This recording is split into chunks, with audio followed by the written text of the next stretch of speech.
3 দফা দাবি আদায়ে চতুর্থ দিনের মতো আন্দোলনে এমপিওভুক্ত শিক্ষকরা অবস্থান নিয়েছেন কেন্দ্রীয় শহীদ মিনারে। সেখানে আছেন সহকর্মী মহসিন কবির, সরাসরি যুক্ত হচ্ছে তার সঙ্গে। মহসিন, নতুন আলটিমেটাম দিয়েছেন 12টার মধ্যে তাদের দাবি মানা না হলে তারা আরও কঠোর অবস্থানে যাবেন, সেটি কি বলছেন এবং কেন্দ্রীয় শহীদ মিনারের এই মুহূর্তের অবস্থা আমাদের জানাবেন।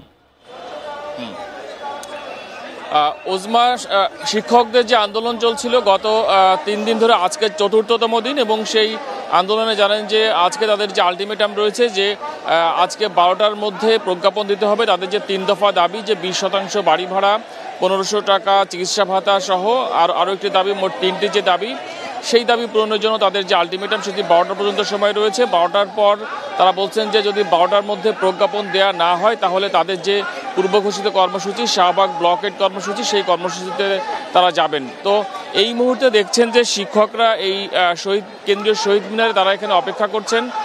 তাদের যে অবস্থান কর্মসূচি চলছিল গত 3 দিন ধরে, আজকে চতুর্থতম দিনেও তারা তাদের কর্মসূচি পালন করছেন এবং গতকালও তাদের আলটিমেটাম ছিল। তবে গতকাল তারা মার্চ টু সচিবালয় যে কর্মসূচি, সেই কর্মসূচি নিয়ে তারা সন্ধ্যায় তারা গিয়েছিলেন শিক্ষা ভবন পর্যন্ত তারা যেতে পেরেছিলেন।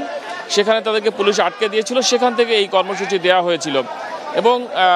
এবং দেখতে পাচ্ছেন যে শিক্ষকরা গতকাল যে উপস্থিতি ছিল, বিপুল সংখ্যক শিক্ষক উপস্থিত ছিল। আজকেও সকাল থেকে এখানে অবস্থান নিয়ে রয়েছেন শিক্ষকরা এবং শিক্ষকদের যে সংখ্যা, সেই সংখ্যাও কিন্তু বাড়ছে। এবং দেখেছি যে এই শহীদ মিনারের আশপাশে ঢাকার বাইরের বিভিন্ন জেলা থেকে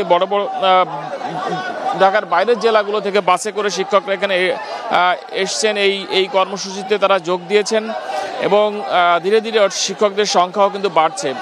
এবং বিভিন্ন জায়গায় শিক্ষকরা তারা যে খণ্ড খণ্ডভাবে আসছেন বিভিন্ন জায়গা থেকে, সেই সকল শিক্ষকরা তারা বক্তব্য রাখছেন এবং তাদের এই অবস্থান কর্মসূচিতে এখন যারা বক্তব্য রাখছেন তারা বলছেন যে দুপুর 12টার মধ্যে তাদের যে আলটিমেটাম রয়েছে সরকার যেন সেই সময়ের মধ্যে প্রজ্ঞাপন দেন এবং সেই প্রজ্ঞাপন দিলে তারা তাদের যে কর্মসূচি, সেই কর্মসূচি তারা প্রত্যাহার করবেন। এবং এখন যে পরিস্থিতি আন্দোলনের, তারা বলছেন যে এই পরিস্থিতিতে কোনো ধরনের আলোচনার সুযোগ নাই এবং তারা বলছেন যে এখন একমাত্র তাদের দাবি যে কোনো মূল্যে প্রজ্ঞাপন। তবে এর বাইরেও এখন এখানে যারা বক্তব্য রাখছেন তারা কেউ বলছেন যে যদি সরকার তাদের যে 3 দফা দাবি, সেই দাবির বিষয়ে যদি নমনীয় না হন তাহলে তারা জাতীয়করণের দাবির যে 1 দফা দাবিতে তারা চলে যাবেন। তো তার আগেই যেন সরকার তাদের দাবি মেনে নেন এবং যে তাদের 3 দফা দাবির বিষয়ে যেন তারা